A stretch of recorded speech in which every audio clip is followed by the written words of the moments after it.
प्रणाम। मैं गरिमा सिंह। एक होती है द ग्रेट इंडियन सेल, जिसमें सस्ते दाम पर सामान मिलता है। मैं भी जाती हूं खरीदने, यकीनन आप भी जाते होंगे। और एक होती है the great Indian election sale. जैसे ही चुनाव आते हैं सेल लगनी शुरू हो जाती है, जिसमें फ्री और सस्ता ये शब्द सुनाई देने शुरू हो जाते हैं।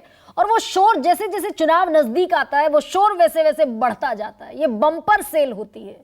सारी राजनीतिक पार्टियां ये सेल लगाती हैं। ये अलग बात है कि वो अपनी सेल को सेवा कहती हैं और दूसरे की सेल को मेवा कह देती है। और अब क्योंकि चुनाव का मौसम दस्तक दे चुका है और इसीलिए ये सेल लगनी शुरू हो गई है। इसी साल के अंत में 5 राज्यों में चुनाव होने हैं विधानसभा के, और उसके बाद होना है final of the all finals, यानी कि लोकसभा का चुनाव। इसीलिए सबको महंगाई याद आने लगी है। इसीलिए सबको याद आने लगा है कि कौन कौन सी चुनावी घोषणाएं हो सकती हैं, जनता को अपने पाले में किया जा सकता है। और इसमें कोई राजनीतिक पार्टी पीछे नहीं है। कल केंद्र सरकार को भी याद आया कि सिलेंडर के दाम बेतहाशा बढ़े हैं और ऐसे में जनता को राहत देने की जरूरत है। कल अनुराग ठाकुर ने एक प्रेस कॉन्फ्रेंस की और यह घोषणा की कि सिलेंडर के दाम 200 रुपए घटाए गए हैं और वो आज से यानी कि रक्षाबंधन के दिन से लागू हो जाएंगे। 1103 रुपए में सिलेंडर मिल रहा था। 200 दाम घटने के बाद यह सिलेंडर की कीमत अब आज से 903 रुपए हो गई है और अब से आम लोगों को 903 रुपए में सिलेंडर मिलेगा। लेकिन क्योंकि अब चुनाव का मौसम है, चुनाव बेहद नजदीक है, सिर पर है, 5 राज्यों में तो बिल्कुल ही सिर पर है और फिर लगभग 175 दिन बाद लोकसभा के चुनाव होने हैं। लेकिन सबसे बड़ी बात यह है कि जैसे ही सिलेंडर के दाम घटने की घोषणा हुई, विपक्षी पार्टियों ने उस पर पलटवार करना शुरू कर दिया। उद्धव ठाकरे कह रहे हैं कि अभी आगे आगे देखिए, सिलेंडर फ्री में भी दिया जाएगा। ममता बनर्जी कह रही है कि इंडिया गठबंधन की मात्र 2 बैठकें हुई और 200 रुपए सिलेंडर सस्ता हो गया। अशोक गहलोत कह रहे हैं कि इन्हें राजस्थान की तर्ज पर 500 रुपए में केंद्र सरकार को सिलेंडर देना चाहिए। तो इस तरह के जो जुमले हैं वो भी आने शुरू हो गए हैं, क्योंकि चुनाव नजदीक है, चुनावी सेल है तो जुमले आएंगे ही। इधर राहुल गांधी पहुंचे कर्नाटक के मैसूर में और वहां उन्होंने जैसे ही बटन दबाया गृह लक्ष्मी योजना के लॉन्च के लिए, ठीक वैसे ही 1 करोड़ से ज्यादा महिलाओं के खाते में 2000 रुपए पहुंच गए। ये 5 गारंटियां दी थी राहुल गांधी ने कर्नाटक इलेक्शन से पहले। इसी बिना पर कर्नाटक का इलेक्शन जीता गया। हिमाचल में भी इसी तरह की गारंटीज दी गई थी, हिमाचल भी इसी बिना पर जीता गया।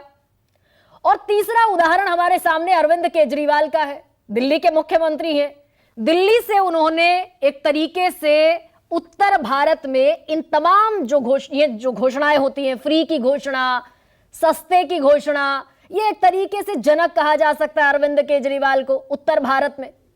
उन्होंने दिल्ली जीता, उसके बाद अभी हाल फिलहाल में इसी हफ्ते उन्होंने छत्तीसगढ़ और मध्य प्रदेश में ताल ठोकी।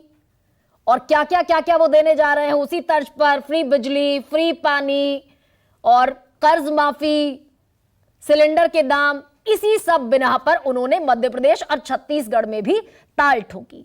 यानी कि जनता महंगाई से त्रस्त है या नहीं, मसला ये नहीं है। मसला ये है कि आप जनता को मुगालते में रखकर, फ्री की रेवड़ियां बांटकर या फिर सेल दिखाकर वोट ले सकते हैं कि नहीं। तो कुल मिलाकर चुनावी सेल का खेल यही है कि हम आपको फ्री देंगे, हम आपको सस्ता देंगे, आप हमें वोट दीजिए। और ये सब पार्टियां करती हैं, भले ही उसमें अर्थव्यवस्था पर कितना भी वजन पड़ता हो, अर्थव्यवस्था भट्टे में जाती है तो जाए।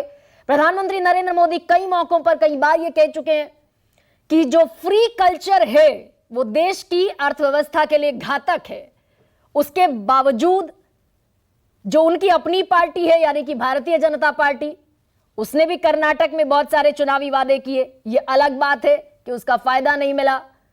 अभी मध्य प्रदेश में जब दोबारा चुनाव में जाने वाले हैं, वहां भी बहुत सारी घोषणाएं हो रही हैं। वहां भी शिवराज वर्सेस कमलनाथ चल रहा है।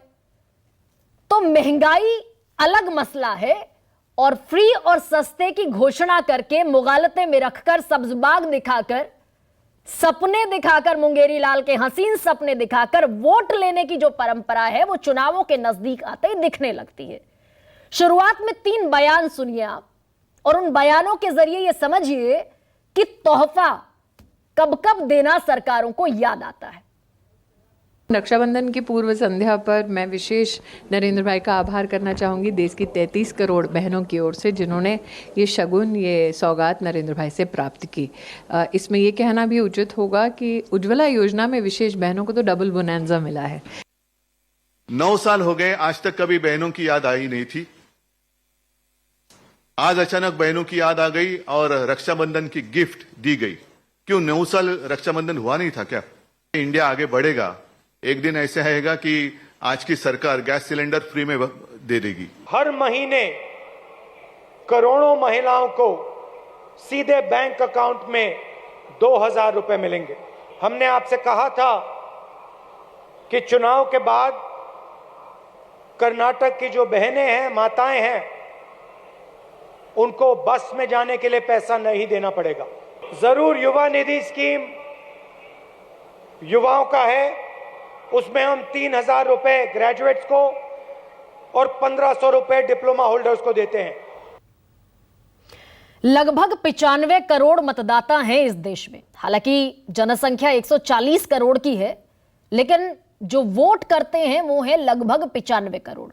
इसमें से आधी संख्या, आधी आबादी की है, यानी कि महिलाओं की। तकरीबन 45 करोड़ महिलाएं मतदान करती हैं। ऐसे में ये जो वोट का गणित है, ये चुनाव जैसे जैसे आगे आते हैं वैसे वैसे ये मशीनरी और स्ट्रांग होती जाती है, गणित सधता जाता है, फ्री और सस्ते की घोषणाएं होती जाती हैं और उस पर तुर्रा ये कि हम जनता को राहत देने की कोशिश करते हैं या फिर रक्षाबंधन का तोहफा, गिफ्ट दिया जाता है 9 साल बाद। तो ऐसे में सबसे बड़ा सवाल क्या है वो आपके सामने रखते हैं। चुनाव का खेल, लग गई सेल, महंगाई की मार समझ में आने लगा सरकार।